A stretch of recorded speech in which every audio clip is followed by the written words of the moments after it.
Hi. Hello again. Ray has been meditating upon that phrase from the book of Hebrews, going to him outside the camp. What does that mean? He continues here, on a smaller, more individual scale, new religious movements often start out rather tent-like in nature. Most, however, soon work toward a city-like organization, one that offers the sense and appearance of security, that has size and with it power, and due to those factors, fairly wide influence. This allows for those joining it to share in a sense of importance and corporate power, as well as a sense of being more comfortably settled. Literal cities, along with offering apparent security and ability to satisfy the preoccupation with power and prominence, had their evils, including the reduction of individuals to members of the crowd. The same effect is seen in the figurative cities in the religious field. They provide the means for the few to attain prominence, but the larger they become, the more the individual reduces to a mere supporter, a segment of the base for power. Intimate communication becomes less frequent, less likely, with the result that relationships become not stronger but weaker. Yet the natural human leaning is away from the tents, and their apparent smallness and lack of outward evidence of strength and permanence, toward the city or camp, and all that it appears to offer. Certainly pride would incline to find the tents irritating, unsatisfying. Pride would maneuver in the direction of the city. For the Hebrews, to whom the exhortation was addressed, Christianity meant a willingness to go outside the camp at the cost of former associations and of being labeled as an outcast, not entitled to certain privileges of those in the camp. But enduring this difficulty and seeming isolation would not isolate them from Christ. It would bring them nearer to Christ.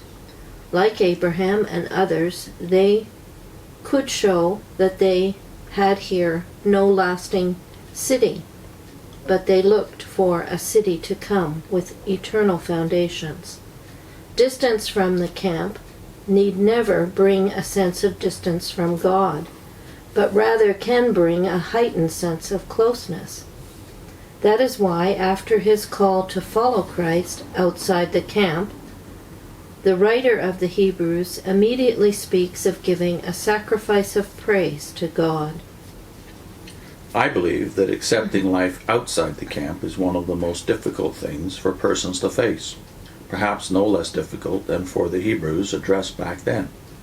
My expressions in this regard are not due to some simple aversion to the city aspect in the sense of large structured religious organizations, but because I sincerely believe that very valuable things are lost when we go back to the camp, take up residence in any such city, primarily such things as the simplicity of brotherhood, the family-like spirit, the focus on the spiritual rather than on the tangible, the sensual to physically impressive.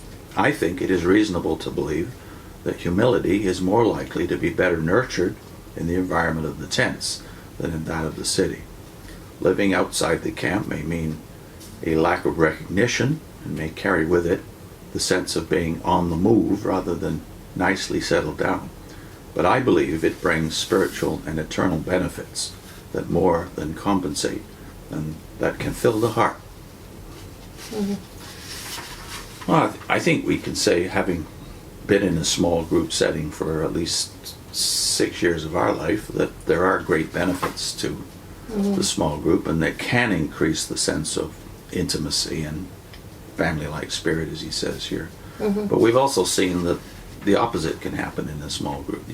It can cater to pride. So the fact that he associates a desire for security, power, and pride with the big institutions, I think that is just as true of the small group. And Yeah, I mean, when you think of it, that's the way Russell started. He broke away and started his own little group, and pride developed. And I think we had some mature Christians who came to our group, and they suggested that we be careful not to get that feeling of somehow we were superior or better than the others because of having this intimate group that was really trying to to put spiritual things first and help one another. Yeah. Pride still can happen. I do think he's misunderstanding Hebrews. Obviously, Christ and the apostles did not abandon the larger institutions, but they added the small group, the Christian setting, the house fellowship, as I guess we could call it, to the mix. Yeah. But they didn't think either or. And They I do didn't feel that's what choose. Ray is doing here. They didn't choose to leave the bigger. They were kicked out of the bigger. Yeah, and they were persecuted from Moses onward. The prophets were persecuted for speaking the truth to power in the setting where they all were commanded to worship, whether it be the tabernacle before David's day, right up to Solomon's time, or in the period of the temple, which is really only about 300 years long.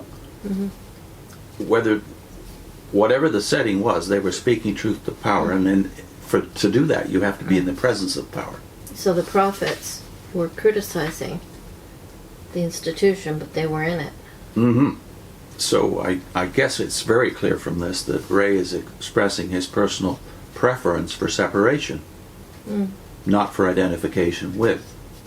And as much as he says this is one of the most, I believe the accepting life outside the camp is one of the most difficult things for persons to face. It can be difficult to set up your own little school, as it were, of true discipleship, but it's just as difficult to go into the institutions and try to battle in that setting. Yeah. And yet it's necessary. And I see that, like you said, the contrast in Russell's day. He abandons the larger institutions. And if you read the books written by the guys in those institutions at that time, you realize there's something wrong here. The humility is in the guys who were trained in the institutions, because I think there's a larger accountability. Yeah. The bigger you get, generally speaking, the more you have to battle for a voice. And you can start off humble, but you can easily be because there's intimacy in a group. People tend to voice their feelings about you, and if they're flattering you or looking to you because you're the teacher, say, or the one with some training, that it's very easy for pride to come in then. Yeah. And for sure we can say, because we were in the book business, that the scholarship and the teaching ability tends to develop in the larger institutions that can publish and can train you in seminary settings where you get the best possible training for the work you're going to do as a minister, let's say. It makes me think of when we first left the Witnesses and we didn't have a home church, and we were meeting with a bunch of other ex-witnesses in our living room. How scattered we all were. So yeah, there was intimacy, but our minds were all over the map. We had no clue. We were so lost spiritually. Fortunately, we had books, though. Yeah, we relied on that for some help. We didn't try and find it within each other. We were all in the same mess when it came to our minds.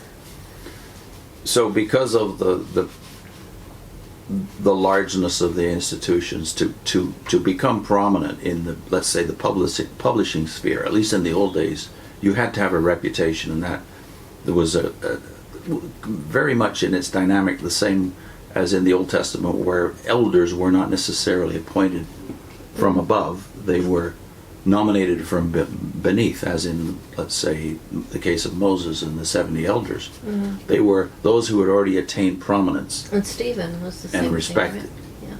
And yes, Stephen was nominated by the church itself, and then the laying on of the hands of the apostles made that official. And that principle of the laying on of hands is far more available and far more accepted in the larger institutions than it is in the small. So the churches that cause the most mischief today, unfortunately, are the self-made men.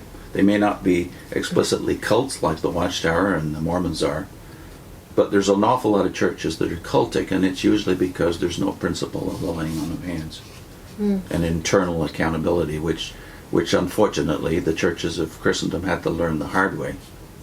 over something like 60 generations. Ray continues the discussion of what it means to be outside the camp next time. And I have a link which is to Westcott, connected to Hebrews again. Brooke Foss Westcott wrote perhaps the most famous commentary on the Greek text of Hebrews, and he noted too there's a lack of organization in the discussions in Hebrews.